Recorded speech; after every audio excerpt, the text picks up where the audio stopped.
Hello, ninth class. Today, the topic in chemistry is solubility. Now, what is solubility? It is basically the amount of solute that can be dissolved in 100 grams of solvent to form a saturated solution. If I'll take water and that I'm adding salt. So, how much salt I'm adding, that after that no more solute will dissolve in it. So, that amount of solute which actually dissolved, salt dissolved, that is solubility of salt in water. Different substances are there, they have different extent in same 100 grams of water. For example, if I take sodium chloride and potassium nitrate, that 100 grams of water at 40 degree, 36.5 grams of sodium chloride can be dissolved in 100 gram. At same temperature, 63 grams of potassium nitrate can be dissolved in water. That means potassium nitrate has greater solubility than sodium chloride in water. So what is it? It is the maximum number of grams of solute which can be dissolved in 100 grams of solvent to form a saturated solution. If a substance that has negligible solubility, we call it insoluble substance, like silver chloride. When it is added into 100 gram, only 0.00015 gram of it is only can dissolve. On the other hand, there are substances like calcium hydroxide which has solubility of 0.17 gram. So such type of substance which more than insoluble but less than soluble, we call it sparingly soluble. And there are substances whose solubility is very high, we will classify them as soluble substances. Now, what are the factors which increases or decreases this solubility? The first thing which is coming up is the size of solute particle. Smaller the size of the solute particle, greater is its total surface area. So greater will be solubility. So at home you might have seen, agar you want to dissolve sugar, so if you are taking big lumps and putting in water or something, it will take more time to dissolve. Crush it, powder it, and then add into water. You will find it will dissolve very quickly. Stirring, mixing thoroughly, bringing more of the solute in contact with solvent. When you are with spoon, you are mixing it. You will see, leave the solute in the water and don't stir it. And in one, what you are doing, you are with the help you are stirring it. You will see that with the help of stirring, it will dissolve. Temperature, solubility of a gas in a liquid always decrease with rise in temperature. Gases, when we are heating a liquid, we had seen in last chapter what happened, that oxygen or gas, nitrogen, whatever gases are there, when we are heating water, escapes out and get collected nearby. So solubility of most solid in water increases with rise in temperature. So here two things are coming. What? That solubility of gases decreases with the rise in temperature. But in solid cases, when we are increasing the temperature, the solubility is increasing. चाशनी बनाते देखा कभी? Take a spoon of sugar and add. Once it becomes saturated, you start heating it. Now more amount of sugar or salt can be dissolved in water. So there are two different things happening over here. Now there is one graph given over here. The different substances have different effect on heating on their solubility. If I see from here, there are substances whose solubility is very high, and there are substances whose solubility is not increasing. The lines are going straight. These are the things whose solubility is increasing. See how they are shooting up. These are the substances on which the solubility is having very little effect on heating. And these are the substances, you check over there, you'll find they are not only increasing, but after some increase, they are decreasing down. So study this graph. What it say? Substances like sodium nitrate, potassium, they are showing increase in the solubility with rise in temperature. Sodium chloride increases only a little. Calcium sulfate hydrated, there is a decrease on their solubility with rise in temperature. So this increasing and then decreasing, we call it anomalous solubility. There are some salts which first show increase in their solubility and further rise in temperature shows the decrease in their solubility. So this we call it anhydrous solubility. It is in case of this sodium sulfate. When we are heating it, at this time its solubility is increasing. and further there is decrease in their solubility. It is because till this time this peak is reached, all the water is lost from here. The water was actually helping it to dissolve. When all the water is lost, it become dry. So no more solubility will be there. Now there are solubility curve. If we are studying solubility curve like this chart is there, so what information we get? It helps us to determine the solubility of a substance at particular time. The effect of cooling on hot solution of different substances can be found. So these are two things are there. If that there is increase, how which things will show increase and which thing will show decrease when temperature is increased or decreased.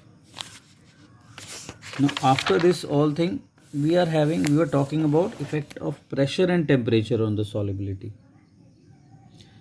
We learned about effect of temperature now on the solids also and gases. So separately we'll be studying.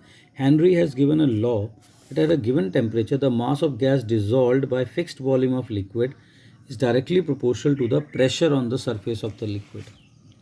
If more is the pressure, more will be solubility.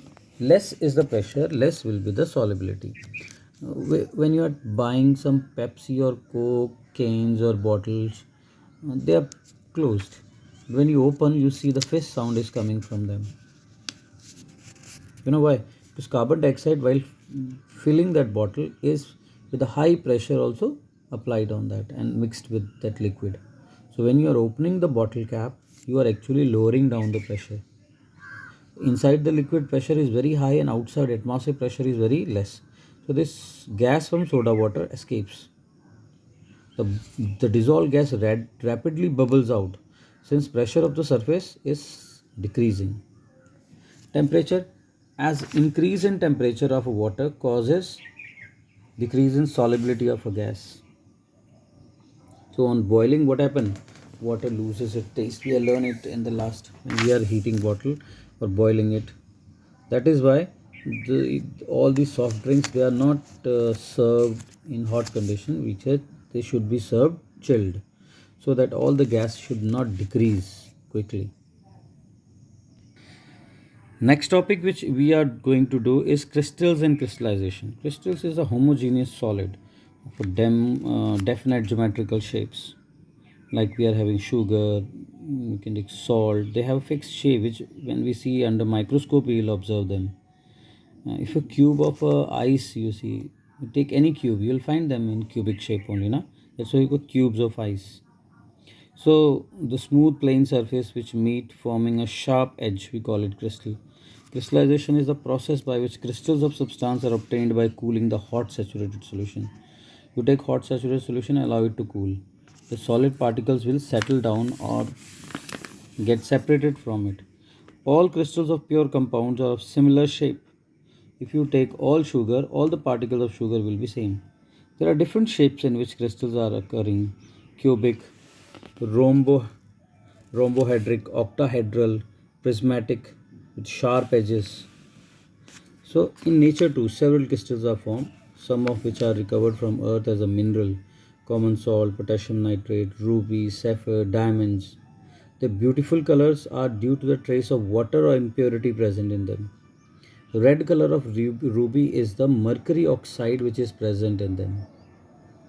Can we obtain a crystal of by that method? Yes, they said there are 3-4 methods for crystallization. First is very simple: cooling you form a saturated solution and allow it to cool down, or slow evaporation of saturated solution, or by cooling a fused mass. You take a solute and you heat it, melt it, and then allow it to cool down. It will form crystals. By sublimation also. There are methods of sublimation. How to obtain the large crystals of copper sulfate? So what to do? We will take water, add large amount of copper sulfate solution in it. A time will come when no more copper sulfate solution solute will dissolve in that water. Now take one thread and add one copper sulfate solution like it has been shown in this case. Here a thread is there and we are having one crystal of a copper sulfate and keep it for some days. This method we call it seed crystal. Now what will happen? All the solute which are present in the water will start combining and joining with this seed crystal. So this process is including crystallization by adding a crystal or a pure substance in its saturated solution is called seeding. Avoid addition of dust particles. If the crystal we are having, we should be adding a well washed crystal. No dust particles should be there. Otherwise, other crystals or solute will not deposit around it. Now, on the base, when these crystals are formed from water, the crystals obtained from saturated solution by all these methods are further being classified into two types. One is known as hydrated substances, one is anhydrous substances. If during crystallization some water molecule remain attached with the crystals, the solute is known as hydrated crystals. Like in case of sodium carbonate, 10 water molecule, copper sulfate, 5 water molecule. That means when the crystals were formed, water combined with them. They do not contain any water. We call them anhydrous substance. If there are certain crystals where there is no water combining with them, we call them anhydrous. Like your salt, sodium chloride, sugar is there.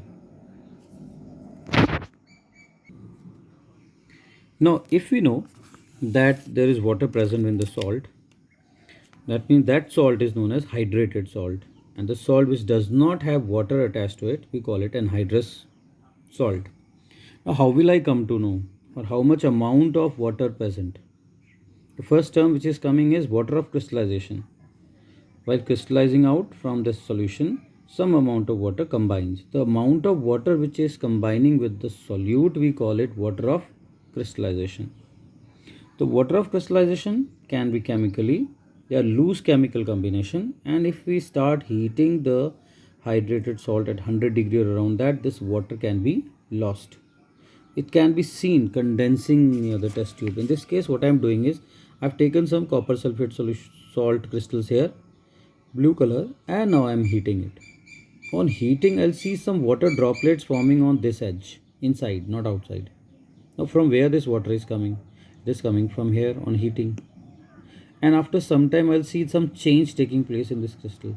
The blue crystals have turned into white. That means they are losing the water. So what is observation? Drop of colorless liquid condenses on the cooler part of test tube, leaving behind a residue which has become anhydrous now. All the water is lost. So a hydrated salt on heating changes to anhydrous. So here's an equation given for that. There's a list of all substances which contain water of crystallization. You need to learn their common name, chemical names, and formula over there. Now there is one more method. How can we determine how much amount of water is present in it? So he said take the crystal, find the weight, and we'll be heating it above 100 degree. And then once the residue is lost, we will be weighing it again and after stopping it. Now what is to be here? Weight of crystals at room temperature when we are taking before heating. Then when after heating to 100 degree for some time, it is B grams. So amount of water which will be present here will be A minus B, hydrated minus anhydrated salt. Now the crystal contain A minus B gram. This is the water present. The percentage will be A minus B upon A into 100. So this will help me in determination of water of crystallization. Now we are going for another, that is anhydrous substances, the substances which do not contain water in them. Salt lacking water of crystallization. Anhydrous salt can also refer to gaseous form of some concentrated solution like ammonia. Anhydrous solvents are used to perform certain chemical reactions that cannot be done in the presence of water. Table salt is anhydrous sodium chloride. Gaseous HCl is anhydrous HCl. Anhydrous salt can be obtained from hydrated salt by removing the water of crystallization either by direct heating or heating in dry or hot air or heating under vacuum conditions or heating by using dehydrating agents such. The crystalline shape of substance is not necessarily the result of presence of water. They are talking about shapes. Now, what will happen? We learned what happened to hydrated salt. They become anhydrous on heating. But here we want to understand what happens when a anhydrous salt is heated. So take some crystals of sodium chloride in test tube and start heating it. After some time, you will see that cracking sound will occur. This cracking sound is basically breaking of bigger crystal into smaller crystal, decrepitation. Crystals, or in some cases what will happen, like a case of potassium nitrate, if I'm heating the salt anhydrous potassium nitrate crystals, it will first melt into a colorless liquid, and then on strong heating it produces oxygen, which will allow the glowing splinter to burn. So potassium nitrate on strong heating will give rise to potassium nitrite plus oxygen. Both substances do not contain water of crystallization.